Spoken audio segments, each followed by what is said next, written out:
Olá, explicando as Escrituras. Hoje nós vamos conversar sobre as traduções da Bíblia. Aqui sobre a mesa nós temos várias traduções brasileiras da Bíblia, Antigo e Novo Testamento. Antes, porém, gostaria que você pegasse a sua Bíblia e visse qual a Bíblia que você tem e quais os recursos que a sua Bíblia traz. Por exemplo, normalmente a Bíblia traz uma introdução geral, na qual você pode conhecer todos os livros, você pode conhecer a história bíblica, você pode também ver quais são as línguas em que a Bíblia foi escrita, como foi o processo de escrita da Sagrada Escritura, entre outras coisas. Também a sua Bíblia pode trazer uma introdução a cada livro, e aí, antes de ler aquele livro que você quer conhecer mais de perto, você pode ter uma visão geral do texto que você deseja ler, rezar, estudar, compreender. A Bíblia também, normalmente, as edições bíblicas trazem mapas que ajudam a situar a história no lugar onde ela se desenvolveu. Também nós temos, algumas vezes, um vocabulário básico que ajuda a compreender alguns termos que não são tão familiares a nós assim. E também nós encontramos a linha do tempo, que nos faz compreender o quadro histórico, né, de toda a Sagrada Escritura e da história do povo de Deus, desde o início da sua história com Abraão até o livro do Apocalipse. Também é possível encontrar, às vezes, abreviaturas e pesos e medidas. Tudo isso vai ajudar você a se familiarizar com a sua Bíblia. Por isso, é bom que você veja qual é a tradução que você tem em mãos e como é que a sua Bíblia se organiza para que você possa desfrutar melhor dela e assim aproveitar melhor todos os recursos que a sua Bíblia traz. Vamos então às traduções. Traduzir é comunicar. E para comunicar, o tradutor precisa ser alguém que conhece a língua de origem que ele deseja então traduzir para a sua língua. Em nosso caso, traduzir a Bíblia do hebraico ou do grego para o português. Então, o tradutor precisa conhecer bem a língua hebraica e a língua grega e conhecer também bem a nossa própria língua portuguesa, para que assim ele possa transmitir da melhor maneira o que a língua hebraica e a língua grega querem expressar e transportar isso para a nossa própria língua. Então, o tradutor é um intérprete. Ele mesmo lê, compreende o texto na língua original, interpreta esse texto e aí, então, traduz. Toda tradução, portanto, é uma interpretação da pessoa que traduz. Por isso, nós temos diversas traduções em língua portuguesa, como em outras línguas também, porque cada grupo de tradutores ou cada tradutor, ele é um intérprete. E é a partir da sua interpretação que ele faz a tradução do texto. Nas línguas existem naturalmente alterações linguísticas. Por exemplo, um salmo, que é um texto poético, não pode ser transmitido com a mesma força, com a mesma intensidade, com a mesma forma da imagem que deseja expressar em hebraico como em português. Porque a língua hebraica tem a sua maneira própria de se expressar e a língua portuguesa também a sua própria maneira. Então é preciso adequar isso. E dessa forma, a língua original perde a sua força. O ideal seria que todos nós aprendêssemos hebraico e grego para compreendermos naturalmente o texto na sua origem. Mas como isso não é possível, nós recorremos às traduções que temos à nossa disposição. Os dicionários, por exemplo, muitas vezes nos mostram que uma palavra em hebraico pode ter vários significados em português. Ou também, uma palavra em português pode ter vários significados em hebraico ou em grego, e aí o tradutor precisa escolher qual é a melhor palavra dentro daquele contexto. É isso que também torna a tradução um trabalho difícil. A primeira tradução da Bíblia foi a tradução da Bíblia hebraica, que nós chamamos de Antigo Testamento, que nós temos aqui, para o grego, para a língua grega, a Septuaginta, que está aqui também. Então, esta é a primeira tradução, a língua hebraica, da língua hebraica para a língua grega.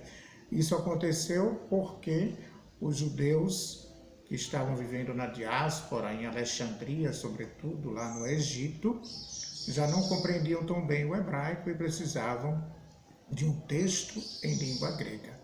Além disso, os alexandrinos primavam por uma biblioteca famosíssima e repleta de textos do mundo inteiro e quiseram ter também um exemplar da Sagrada Escritura judaica em grego. Isso aconteceu por volta do ano 250 a.C. E esta Bíblia, a Septuaginta, foi a Bíblia dos cristãos. Os cristãos liam o Antigo Testamento em grego na tradução dos 70 ou da Septuaginta. Bem, Ben Siraque, que traduziu para o grego a obra de seu avô, que é o livro do Eclesiástico ou do Siracida, ele escreve no prólogo, antes do primeiro capítulo do livro do Eclesiástico, dizendo: é evidente que as coisas ditas em hebraico não têm a mesma força que quando traduzidas para outra língua. Isso já mostra que o próprio Ben Siraque, que traduziu a obra do seu avô, via a dificuldade de transmitir em grego aquilo que havia sido escrito em hebraico. No século II depois de Cristo, nós temos a tradução do grego para o latim, e aí surge a Vetus Latina. Havia vários outros textos latinos também, mas a Vetus Latina. E São Jerônimo, no século IV, escreveu, traduziu do hebraico para o latim o texto a pedido de São Damaso, o Papa, e esta tradução de São Jerônimo foi chamada de Vulgata e passou a se difundir na Igreja, sobretudo na Idade Média. A Bíblia impressa por Gutenberg foi em latim e não em hebraico nem em grego. A tradução feita a partir das origens, ou seja, a partir dos originais, melhor dizendo, foi uma conquista depois desse período em que o latim dominou grandemente dentro da igreja, tanto na liturgia como na Sagrada Escritura. Então, sobretudo, a partir do Quarto Concílio de Latrão, em 1215, começou também a tradução em língua vernácula, ou seja, nas línguas nacionais. E o Papa Pio XII, em 1943, com a sua encíclica sobre a Bíblia, favoreceu um novo impulso, né? Indicando a leitura assídua da Sagrada Escritura para os fiéis e também incentivando a tradução a partir dos textos em hebraico e em grego. Bem, nós temos basicamente três tipos de traduções. uma tradução que procura ser mais fiel ao texto, mais literal e que serve mais para o estudo. Aqui nós temos, por exemplo, uma tradução que é de João Ferreira de Almeida, que é uma tradução protestante e que procura ser bem fiel aos textos originais, né? E nós temos a TEB, a tradução ecumênica da Bíblia. Um outro tipo de texto é aquele que é mais popular, que leva em consideração mais o público, o leitor, para facilitar a compreensão do texto bíblico. Então nós temos a Bíblia na linguagem de hoje e a Bíblia pastoral em português, que procuram mais fazer este papel de acesso da Sagrada Escritura ao leitor. E por fim nós temos Bíblias que procuram estar aí no meio dessas duas possibilidades para as pessoas que queiram estudar, conhecer um pouco mais a Sagrada Escritura, mas que também queiram ter uma linguagem mais próxima, mais familiar. Então nós temos a tradução da CNBB, a tradução da Bíblia do Peregrino e a tradução da Bíblia de Jerusalém. Esses três tipos de traduções levam em consideração justamente o objetivo que tem, né? Então, se você deseja estudar mais, você procura a tradução ecumênica da Bíblia. Se você quer um texto que ajude também você a rezar, a meditar, aí você vai buscar uma dessas que está no nível mais intermediário. Mas se você quer se familiarizar mais e ler um texto sem muita dificuldade, compreendendo melhor a linguagem que ela usa, então a Bíblia na linguagem de hoje ou a Bíblia pastoral. Por falar em tradução, é bom a gente lembrar das línguas, né? Então o hebraico é uma língua mais concreta, é uma língua que trabalha mais a ação, por isso conta mais as histórias, né? E usa mais o verbo, imagens, símbolos. É uma língua que trabalha muito com o som das palavras. Então, para a língua hebraica, Deus faz.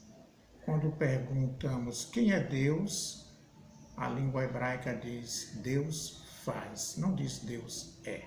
Ao contrário, a língua grega, que é ocidental, enquanto a língua hebraica é oriental, é uma língua mais abstrata, filosófica, dada à reflexão, que trabalha muito mais o discurso. Então, essas diferenças nós vamos encontrar também na maneira de falar de Deus no Antigo e no Novo Testamento, né? O Antigo Testamento quase todo escrito em hebraico, com os deuterocanônicos escritos em grego, e o Novo Testamento todo em grego. O tradutor tem que levar em consideração também essas peculiaridades da língua hebraica e da língua grega. A língua hebraica não diz universo, diz céu e terra. Para falar do ser humano, fala carne e sangue, entre outras coisas, porque é uma língua mais prática e mais concreta. Então, você pode pegar a sua Bíblia e se tiver mais de uma edição, fazer uma comparação. Por exemplo, em Marcos 2, 1 a 12, vejamos o versículo 5, a Bíblia da CNBB diz: vendo a fé que eles tinham, Jesus disse ao paralítico: filho, os teus pecados são perdoados. A Bíblia, na linguagem de hoje, usa para o mesmo texto a seguinte tradução: Jesus viu que eles tinham fé e disse ao paralítico: meu filho, os seus pecados estão perdoados. E João Ferreira de Almeida, que procura ser mais fiel ao texto original, escreve assim: e Jesus, vendo a fé deles, disse ao paralítico: filho, perdoados estão os teus pecados. Isso já mostra um pouquinho da diferença de tradução. Pois bem, então, um bom estudo.